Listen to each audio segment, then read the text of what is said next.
Hey everyone, welcome back to RNG Mart. Today I wanted to discuss finding product in Australia. It's been pretty rough these last couple of weeks in terms of getting product, both for the store, but I can only imagine what it's like as collectors as well.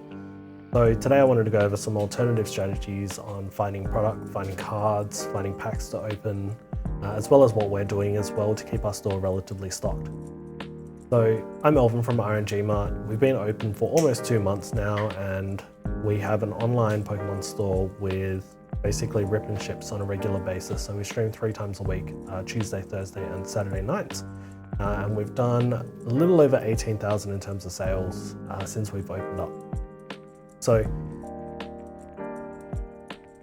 in terms of alternative collecting, if you're looking at expanding your own personal collection, one thing I'd highly recommend is essentially looking into other languages. So the scarceness of English cards has definitely affected the Japanese market. Japanese market price is increasing as well, but they're still a lot more affordable, and it's the same sort of artwork that you can get for English packs, typically with a higher quality in terms of the cards themselves. So the cards are better print quality, there's typically less print lines, and the cards are better centered. So if you're looking at grading cards, they'll typically come back with a higher grade. One of the downsides though is that Japanese cards are typically worth less. So not worthless, but worth less as a market cap price, if you're thinking about it that way. So a Japanese card will be a lower price compared to the English counterpart.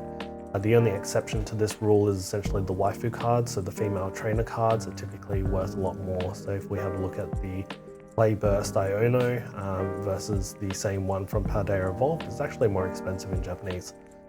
But as I mentioned earlier, if you are submitting them through the PSA for grading, they'll typically come back with a 9 or higher if they're packed fresh, whereas with English, it's kind of a little bit of a dice roll as to what you're going to get. So with English, you end up gambling twice, 1 to pull the card itself from a pack, and then 2 to actually get it graded.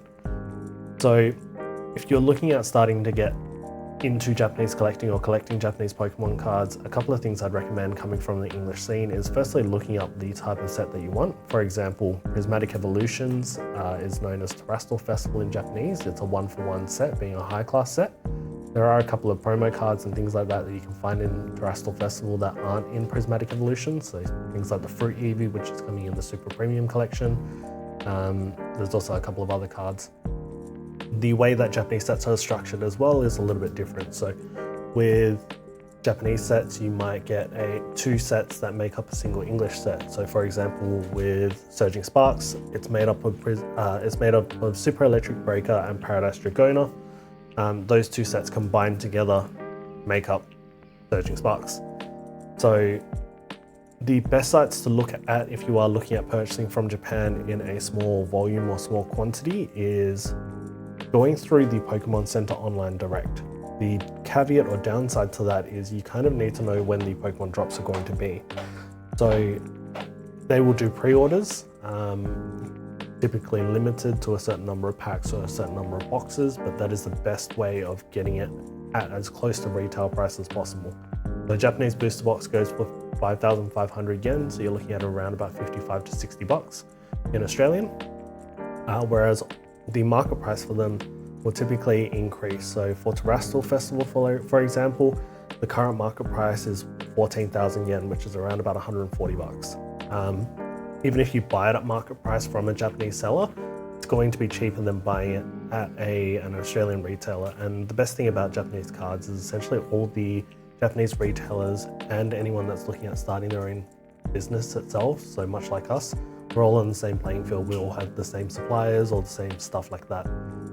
So there are a couple of Japanese websites that you can look at as well. So Plaza Japan, Hobby Link Japan, OKJLove has a fantastic video on purchasing cards directly from Japan, so I'd recommend watching that.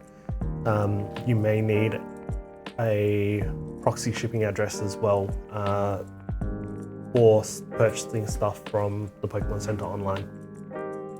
Rakuten is another one. They are a Japanese marketplace. Most retailers, Japanese retailers and things like that will sell on Rakuten.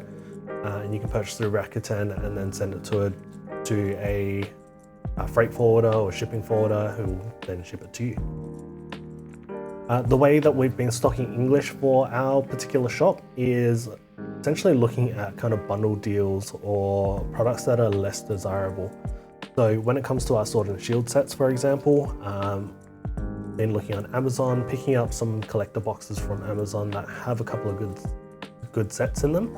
So for example, the Knockout collection that's on Amazon at the moment, it's got a Boltund on it, it comes with some promo cards, but the two sets that are in there, or it comes with 2 packs, and you're looking at Fusion Strike and Chilling Reign. So both really hard sets to come by in terms of finding stock.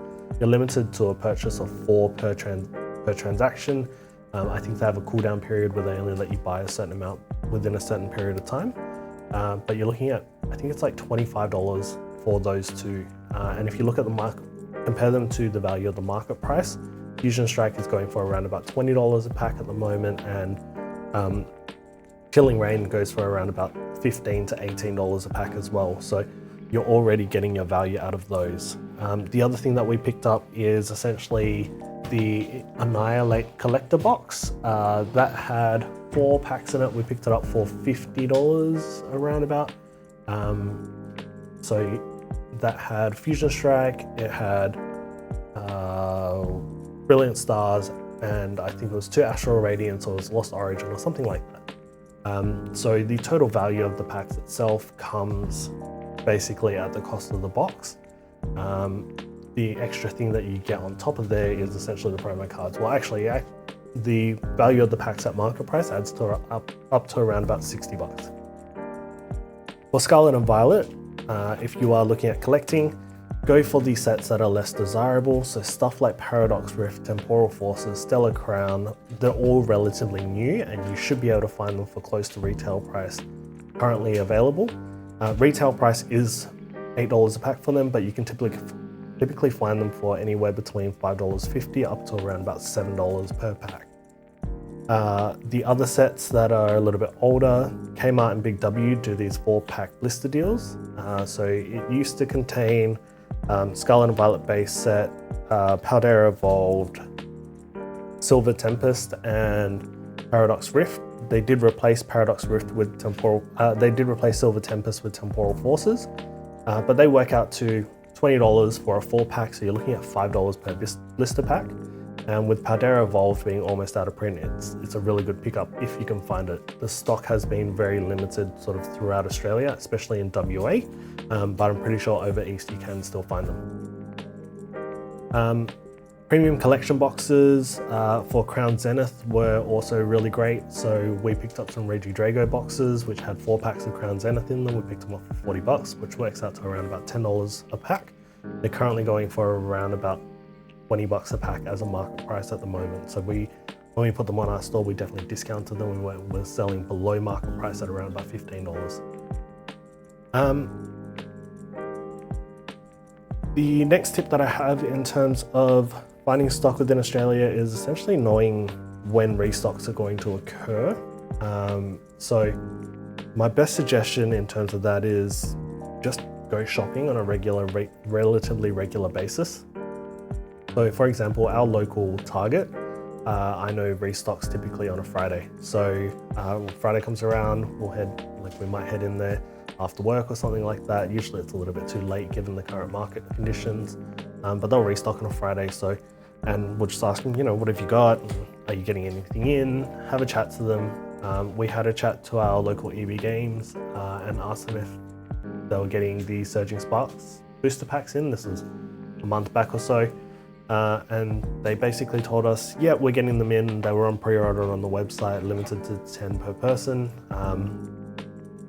But when we went in there, essentially he told us, the dude at EB Games told us, fantastic guy, that they were getting in 151 booster bundles and that they'd be coming in on the Monday, and this was on, I think, the Thursday that we asked him. So Monday comes around, we line up, or I line up at 9 a.m. And get in the door, and they said they hadn't arrived yet. So I knew they were coming in on Monday because of the information that he provided me, but it hadn't come in as of yet.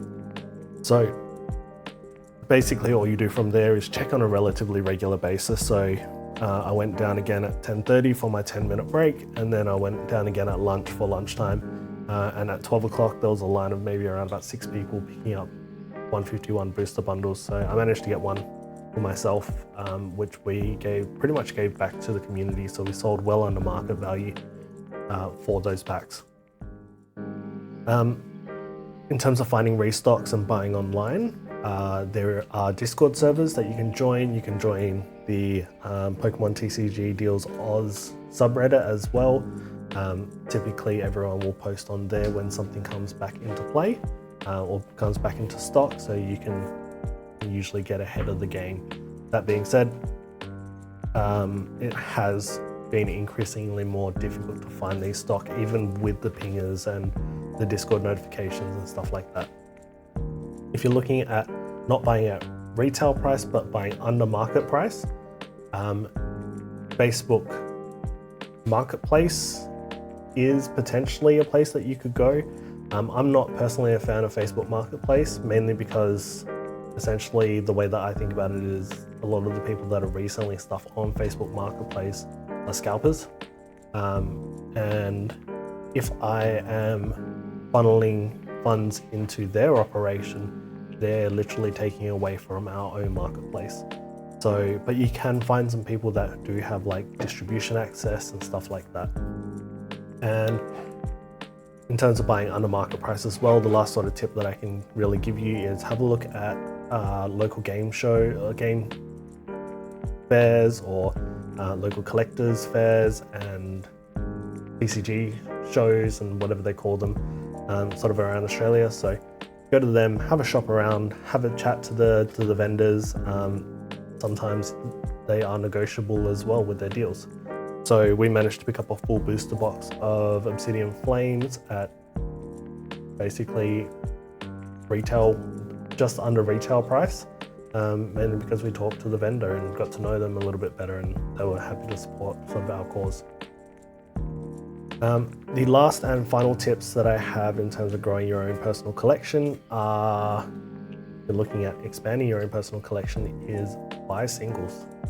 Singles are a lot cheaper than essentially buying sealed product. For example, if we take the Obsidian Flames Charizard, you have, according to TCG Player, you have an odds of 1 in 216 packs to pull the chase card of that Charizard. So that's a 0.46% chance. So you do the maths. If you purchase 216 packs, you do have a high chance of finding it, but that costs $1,728.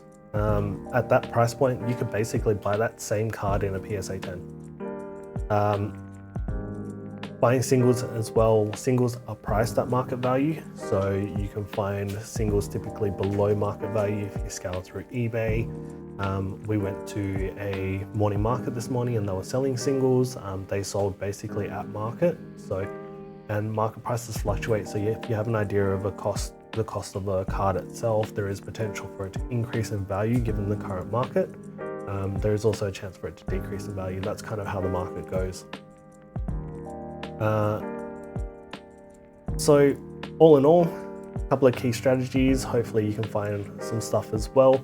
Key strategies that I wanted to specify is have a look at alternative language, same art, different language, cheaper cost.